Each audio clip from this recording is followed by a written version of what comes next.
First of all, thanks for flying back for this very important podcast of the world of golf and what's happening at the moment.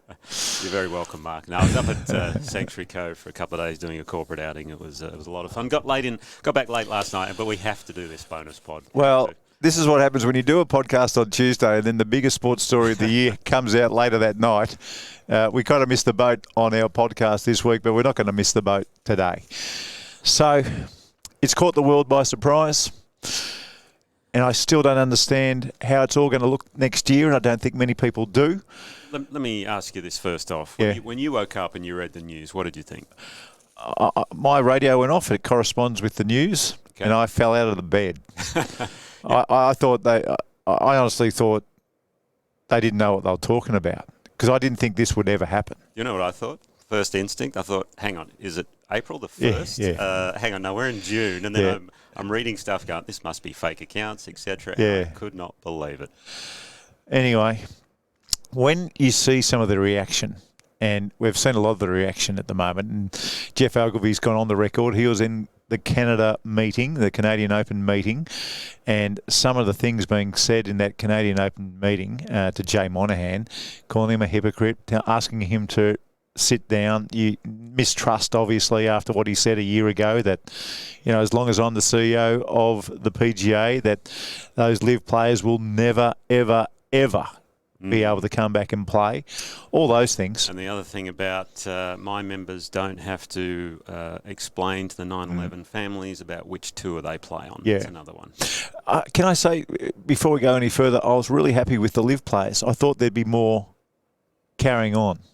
But there hasn't been that much carrying on, and I think that has been brilliant. Yeah. I think that's been fantastic. Now, I don't know whether it was a group decision or whether they're all just fantastic fellas. Right. Well, I think there's been a little bit of sprouting. You know, Phil sort of got out there. Well, Phil, it's a great day. Phil's Phil. That's all he said. This is a great day for golf or whatever he said. I don't think that was any big deal, but, you know, I thought there might have been some meme posting. And what do you think about the Norman thing where he really didn't know Didn't have a clue. Didn't have a clue? Well, the CNBC interview that Jay did and the governor of the investment fund, that interview, he was asked, does Greg Norman know? And he said, yeah, he does. I called him 10 minutes ago. so Greg was iced out. But the more I read, everyone's story seems to match up. You know, it seems like Rory has gone on record as saying that he knew that people were talking in the background. I don't think he knew the extent. I reckon he might have towards the end, because I'd be staggered if Tiger and Rory didn't get some kind of a phone call from Jay. I'd be staggered if that was the case. Well, yeah, I heard. I mean, there are four key players in it. It was Jay Monahan, the commissioner, PGA Tour, the PIF chairman, the governor, Yasser Al-Rumayyan. Is That's that how him. you say it? Yeah, we'll just call him Yasser, right? Yasser, okay, we'll call him Yasser. Jimmy Dunn, who was on the PGA Tour policy board, he's a member at Augusta, Seminole, has offices, or had offices in the World Trade Center when all that happened. And the other guy was Ed Herlihy, who runs a massive law firm over in the States. So they're the four key players. I heard Monahan asked Herlihy and Jimmy Dunn to reach out to Yasser and start discussions, and then apparently that went well, and then Jay got involved, and then away it went from there. Yeah, that's right. So I heard Yasser say that, you know, he came in with an open heart and a clear mind and wanted to get moving, and the PGA Tour reciprocated. You know what else was open? What was that? The checkbook. Yeah, no doubt. I was told this during the week, and this is 100% because I've gone and checked it. How much money do you reckon Saudi Arabia makes a day from oil? Well, I've heard it's more than $1 billion, but I don't know how much. It's $5 billion a day. What? $5 billion a day that they make from oil. So you add that up over a year, that's... Yeah, it's a hell of a lot. 1.8 trillion-ish? Something like that. Yeah. Something like that. So, I'm going to ask you, because a lot of what you and I are doing today is speculation. Yes. And you're going to know a hell of a lot better than me. Well, I don't know. To buy into this card game, and that's what Yasser wants to do. He wants to buy in. He wants a seat at the table. He wants a seat at this table. I'm thinking, when you're making $5 billion a day from oil, I'm thinking 2 days will get you the buy-in per year. So if it is 10 billion, let's say it's $5 billion. You'd know better than me. How far does $5 billion go in the world of golf? Not just the PGA Tour, because I don't think the PGA Tour will change too much. It goes so far, it'd be a joke. It would be so far. Unbelievable. And to tick that box, if Jay and the other board members, they said, listen, okay, we're going to drop all the court cases and we're going to be friends now and we're going to let other players back in, or the LIV players back in, but that's going to cost you $5 billion a year. I don't think Yasser blinks.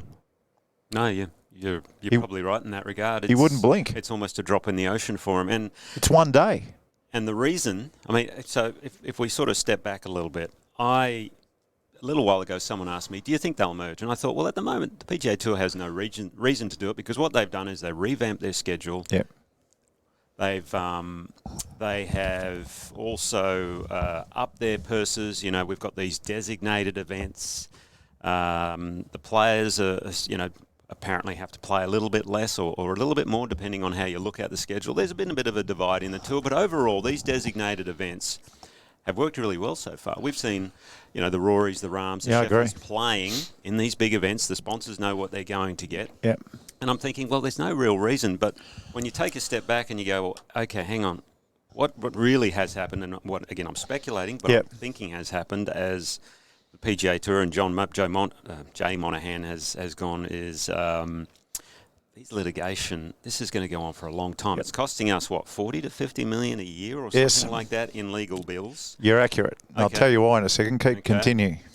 The designated events, they've had to triple their prize money. Sponsors are probably thinking, well, hang on, I'm tripling the prize money. I'm probably not going to put that much in. Am I getting more as a return on investment for that money? Probably not, because if anything, the fields have thinned slightly. They don't have all the best players in the world, as we know. So then the PGA Tour are dipping into their reserves to top up those purses. So if you model that out 3, 4, 5 years, and this keeps going on, they're going, hang on, we're in a bit of trouble here. So now we probably do need to start to talk to the other side, which is probably, I'm speculating, how all this began. Yeah, and it's probably smart.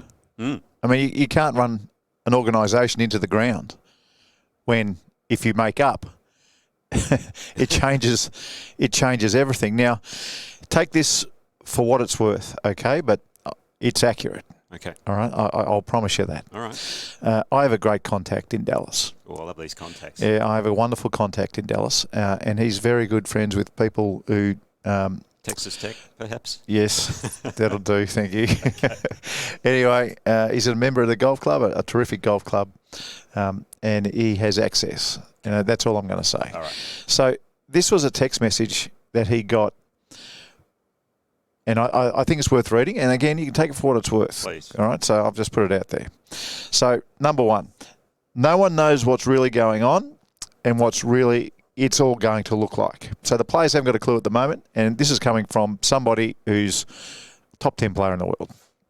2, the PGA Tour was losing $50 million a year in legal fees. It couldn't sustain this for much longer, as Saudi would go on forever until they are out of money. Number 3, it's not really a merger. It's 4 guys joining together.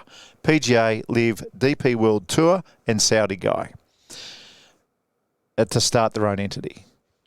The Saudi guy knows literally nothing about golf, but wanted a seat at the table. That's interesting. I've heard he's a bit of a golf nut, but he probably doesn't know it. He wouldn't know the intricacies of how a tour runs. Nothing changes in the future, but LIV will slowly go away. There will be some sort of peer review for guys that joined LIV to get back at some point. Now, that's interesting. I'm not going to read the next bit because that's not good for one particular player. Okay. But that's interesting. A peer review. Yeah, that is interesting. Does that mean everyone's going to get together and go, well, we'll let him back? We'll take him back, and we'll take him back, and we'll take him back. But not him. Yeah. And number 5, there will be more team events at the end of the year, September, October timing. So, to me, that's sounding like the PGA Tour won't change. We'll get through the FedEx Cup. Top 70 will still be exempt. And I reckon those 70 players, in a perfect world, in my perfect world, will probably end up having 10 events around the globe. You're talking next year. Yeah, 2024. 2024. Because it's going to start straight away. I mean, we're not waiting. It's not it's not like this new thing we've been waiting 4 years to start. It's actually going to start next year. And I'd be staggered if those top 70 players weren't rewarded with some pretty big events. And if they want to fill their pockets with cash, they can. That's fascinating, isn't it? Yeah. So a couple of things. First and foremost, they need to get this across the line to begin with. So they're forming this for-profit LLC entity yet to be named. Yes. It could be called the PIF Tour. Yeah. Who knows? Who knows? Well, hopefully it's not. Well, Yasser is going to be the chairman. Yes. Jay will be the CEO. Correct. So Jay will answer to Yasser. But the interesting part about the for-profit is it now gives them the ability to offer equity to players. Right. And I'm sure Jay will be receiving a nice bit of equity in this new entity. Yes, he will. Rory, etc. So perhaps that's a way they can make those players whole that have gone, hang on, we've stayed loyal to the PGA Tour, the Rahms, the Schefflers, the Rorys and all those guys. How far down you go, however that is. And then you're doing this to us, and then these guys have left. They've taken the money. They've done what they've done. We all know all that sort of side of things. And now you're wanting them to come back, and then as though nothing happened. Hang on, this isn't right. So Rory alluded to it in his press conference, I think, the other day, where it was a good press conference. He said, I feel like a sacrificial lamb. I thought he was reasonable in it. There was a couple little bits and pieces that I know LIV people or people who supported LIV will go, oh, come off it, Rory. But I thought most of it, he said it from the heart. You can't get everything right in those situations, and I thought he did a pretty good job. Well, the most interesting line for me was Saudi's not going to stop spending money on golf, and how do we use that to as a best use for golf of that money? And in the end of the day, money talks, and you'd rather have them as a partner than as a competitor. Now, the other part of this is, as I said, this has to get approved. So it has to go through the PGA Tour Policy Board. Tick.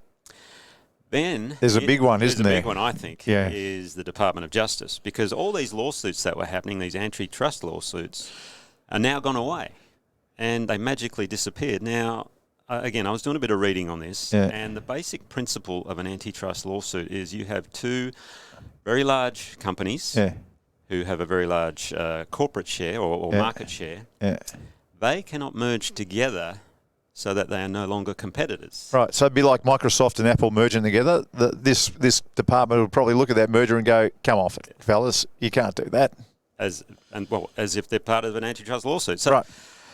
So I'm not sure how this is going to unfold. It's going to be very interesting in that regard. So, I mean, if you look at the big picture at the end of the day, and bird's eye view 5-10 years down the road, you go, well, this is probably going to be very good for golf. In the big picture, there's so much money being dished out, but at the end of the day, it's.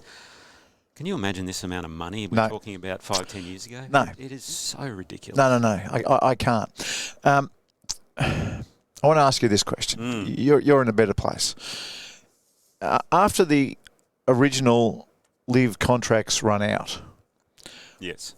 Will there be more contracts like that? I don't think there will be.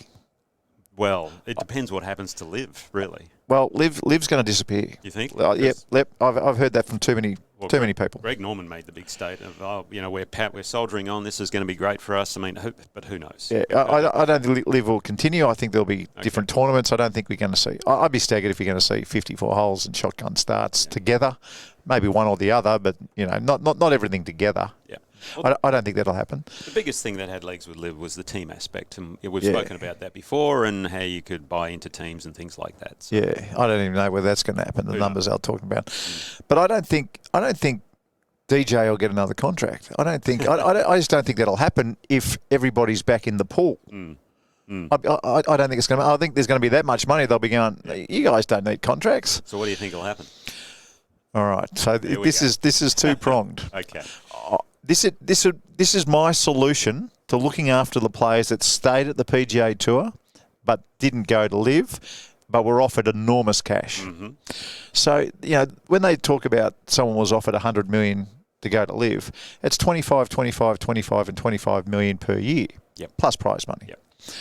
So, and they're 2 years into it now, right? They're 2 years into it. Yep. So I think the big names, Rahm, Scheffler, Rory, Spieth, JT, Xander Schauffele, Zalatoris, God, the money he was offered and didn't go, and now he's got the heebie-jeebies with the putter.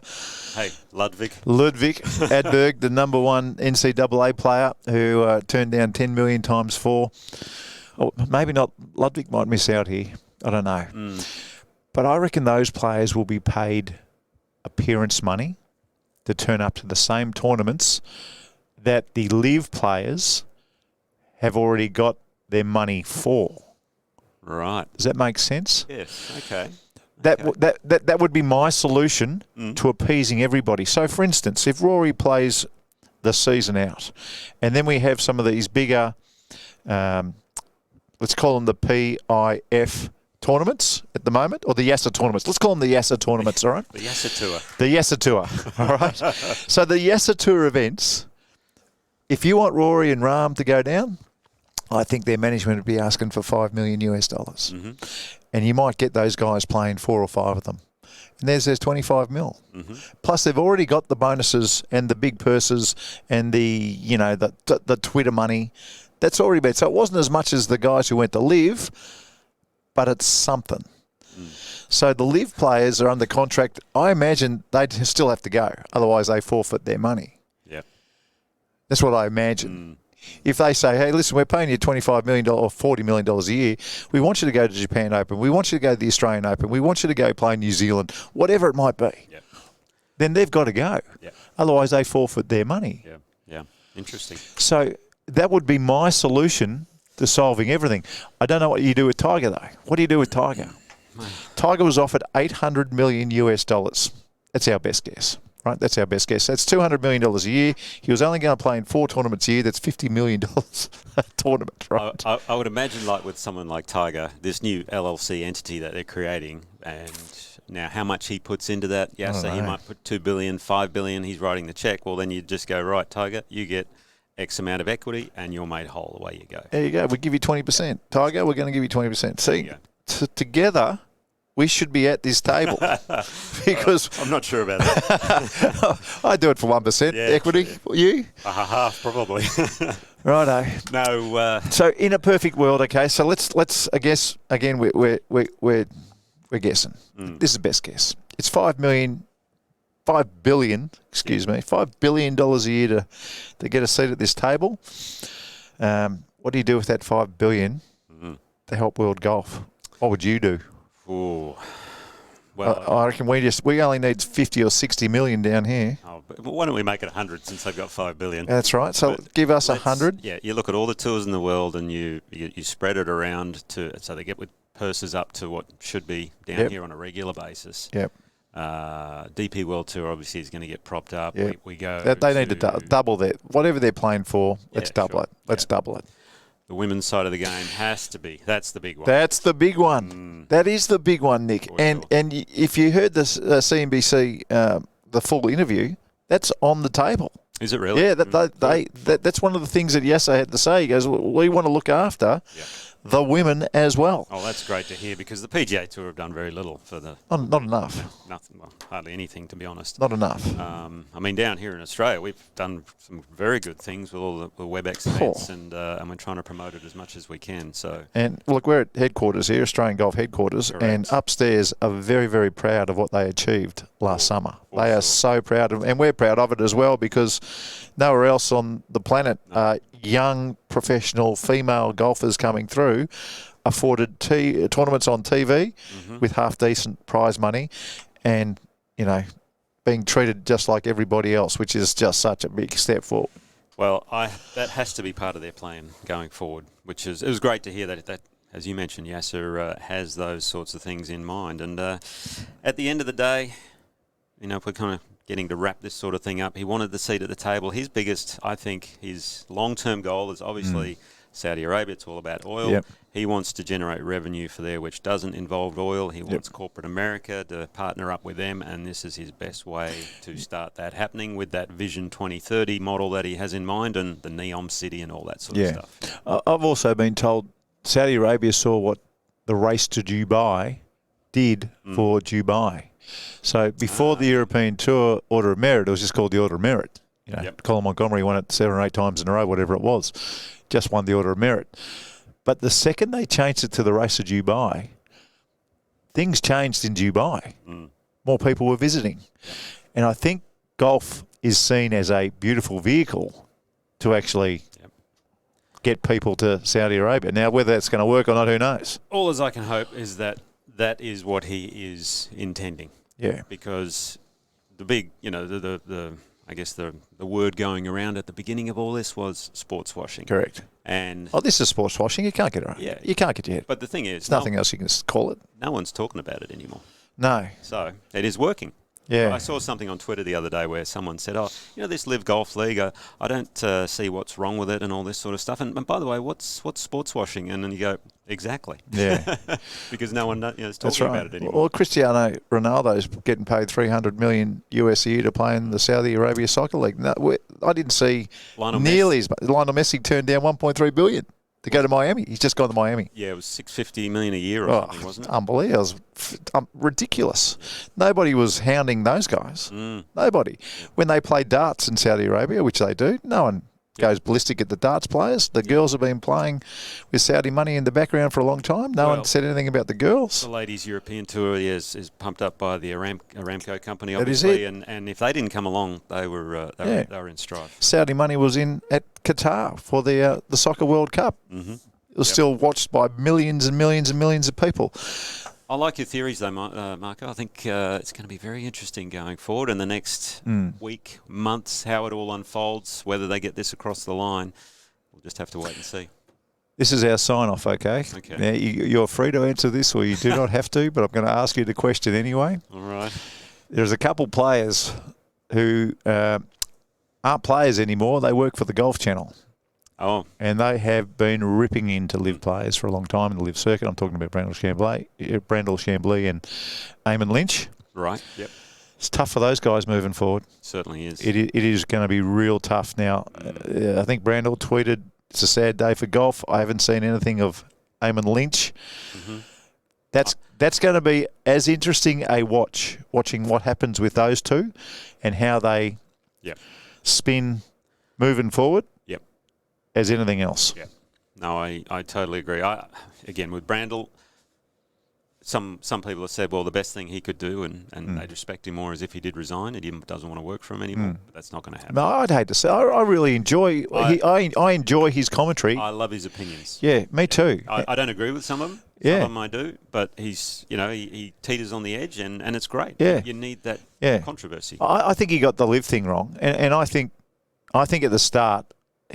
That was designed to stop more and more players going across to LIV. That's just my own opinion. Sure. And I think Eamon Lynch jumped on board as well. And now they're stuck. So that's going to be an interesting watch. Last question, and I'm going to push this record button and off we go. It went for a while, this one. Did it? I don't know. Well, there's stacks to talk about. Yeah, true. Do you reckon you could do a bonus pod for us for the divot? You know how we're doing the bonus pod. Could you do a bonus tip masterclass? Let's get that one out of the way. Oh, sure. Well, you know what I was doing? Do you want the divot or how it was a moving game? Maybe that's what do you prefer? No, the divot. We'll do the divot. You'll find somebody next week who's doing a lot of moving in their pre-shot, and we'll do it on the back of them. Okay, no but problem. do the divot. All right. But this is a bonus pod for LIV. Do a bonus masterclass for the person who wants to know how to get it out of a divot, will you? Yeah, maybe we can relate that into the divot and what's going on with the PGA Tour and LIV. Who knows? I'll talk to you next week. I reckon there's going to be more to unpack, and I'll talk to you then.